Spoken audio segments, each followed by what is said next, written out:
Good morning, everybody. So Kelly Gallup's Butch Caddis.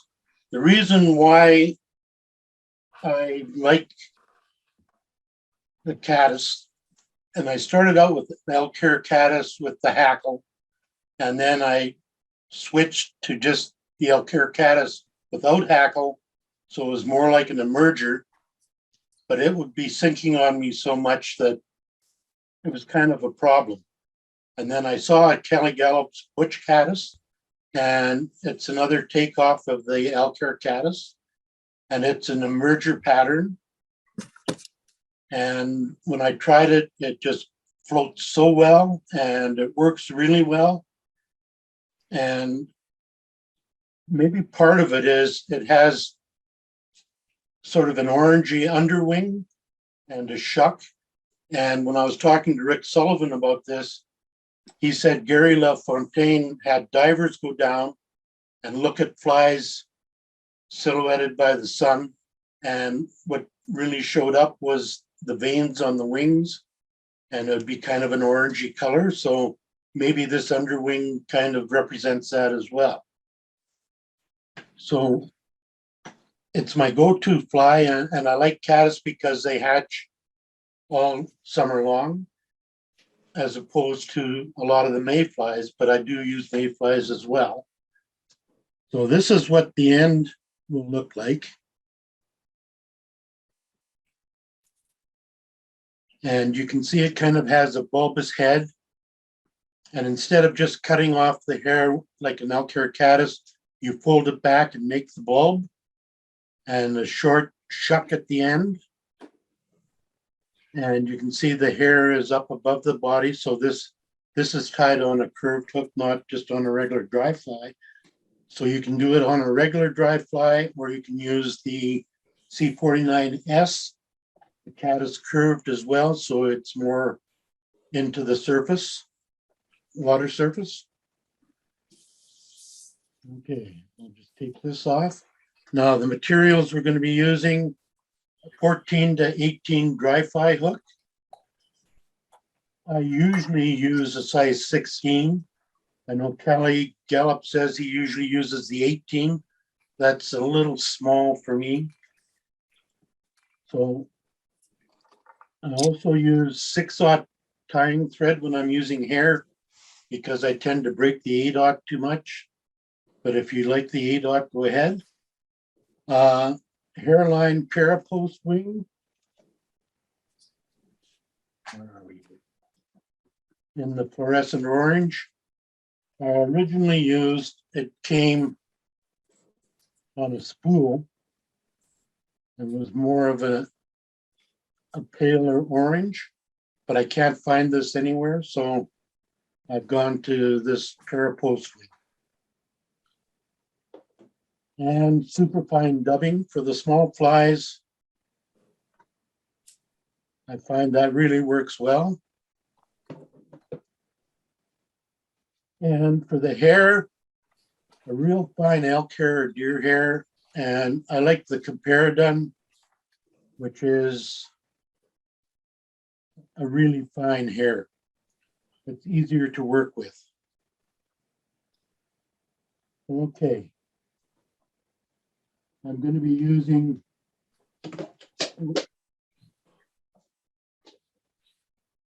olive thread. And I'll be using an olive dubbing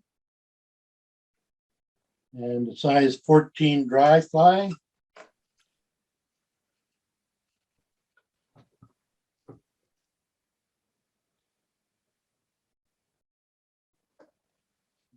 Get this out of here.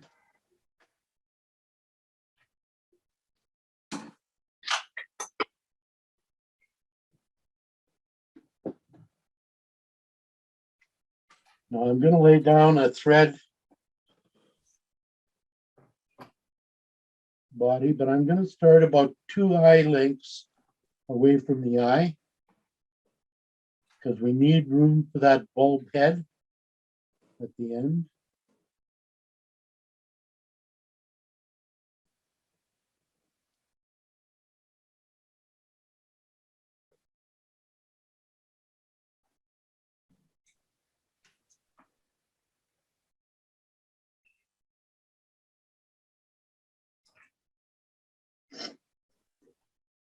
Go down to about where the barb would be. This is Barbara's hook.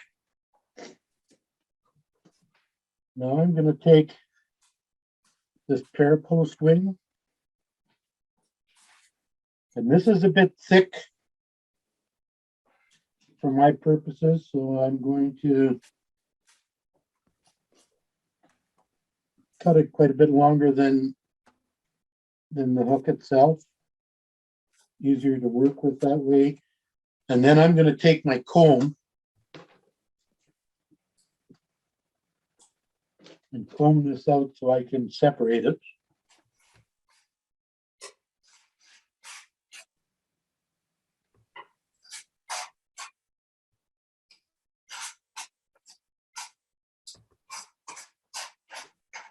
And then I'll take this and I'll take about half.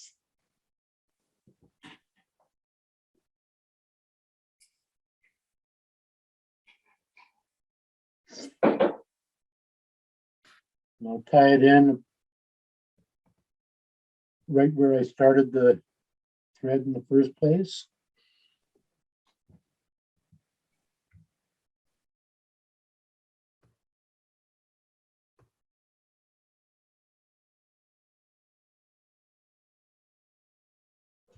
Cover up some of this orange.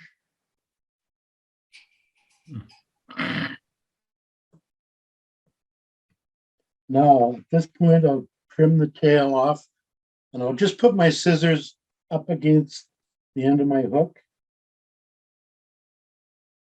So they want the tail fairly short.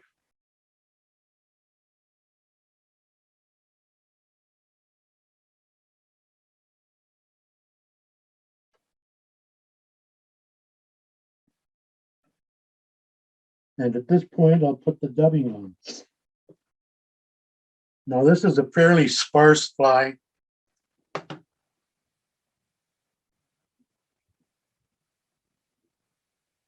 So again, I don't know if you can see this dubbing, but it's not using very much.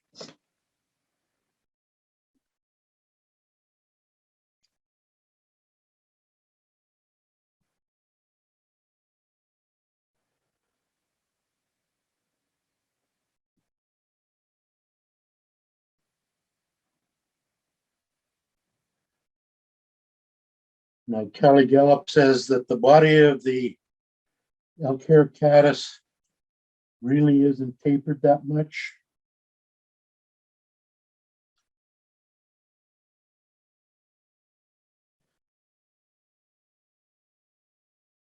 You can taper it a little bit.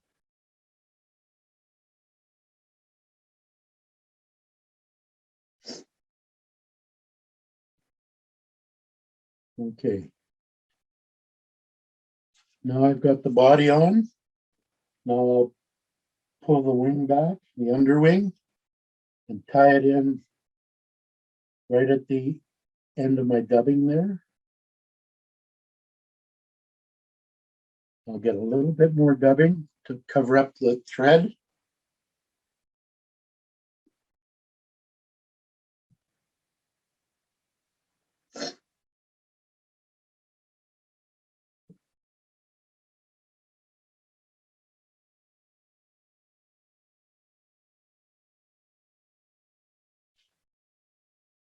I'll take that right to the eye of the hook. Now I'll trim the tail, the underwing, to just a little shorter than the shuck. Now on this stuff, because it's crinkly, if you pull it and then cut it, then it's going to shrink when you let go. So if you pull it a little bit, then let it relax it just a touch, you should be able to get the right length. Just a little shorter than the shuck. Okay, at this point, I'm going to be tying in my wing, and the amount of hair I take, I usually take more than I need at the start, because by the time I finish cleaning it and getting the shorter hairs out, it's just about the right size. And it's something you're going to have to experiment with to find the right amount. So I'll just twist the ends. Where are we here? Twist the ends a little bit so it flares out, so I can get this under here out. And I'll also use my comb.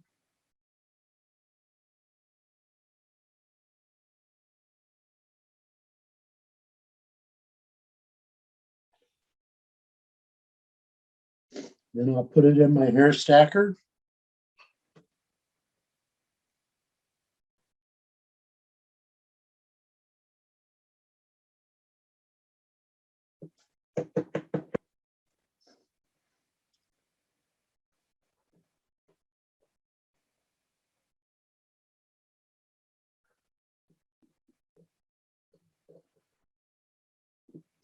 Now, the reason this floats better than a regular elk hair caddis is usually you just have the tips in your elk hair caddis, and those tips are solid, and the rest of it is hollow. So with this, we're utilizing all the hollow. So I'll tie this in just to the end of the barb, the end of the bend of the hook, tie it in right at the eye.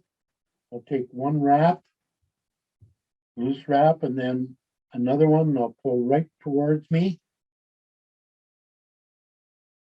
Then I'll take another one, and then I'll go back 2 or 3 wraps.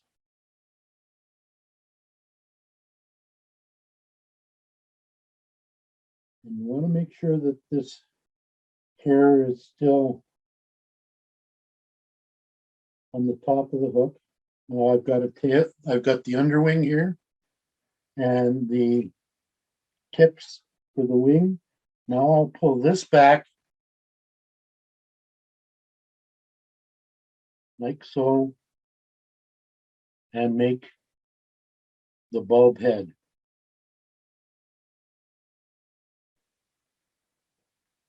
Now at this point, at the end of your hair is stretching out quite a bit past the end of your hook, you can trim it and just to the same length as your underwing. But at this point, because I'm using the smaller hair, it's pretty much just right. And now where it gets its name, Butch, Kelly Galloup calls it, they used to get a butch haircut, which is like a buzz cut for Canadians, I guess. So I'll just trim the top here.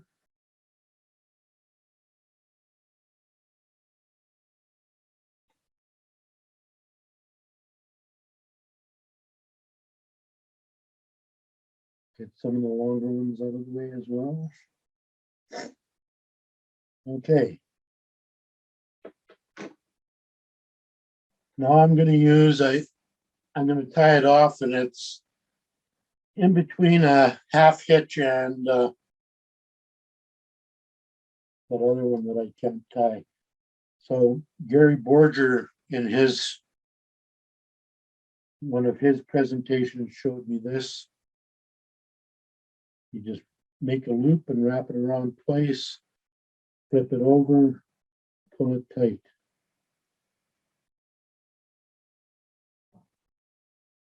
I'll do 2 of those.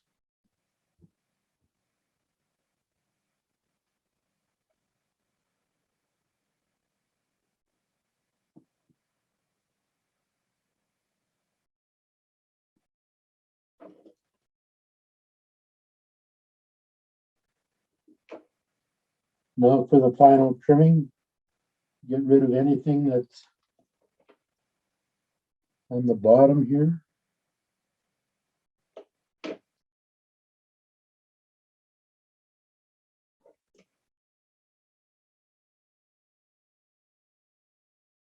Not too bad.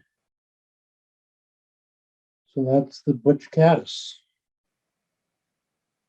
Put that in. Okay, when you look at the bottom, it's a nice slim profile with just the wing sort of sticking out. You can see the underwing.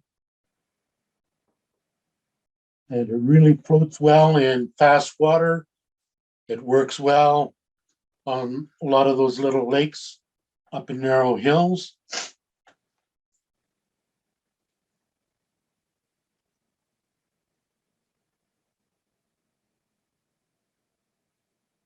That's Kelly Galloup's Butch Caddis.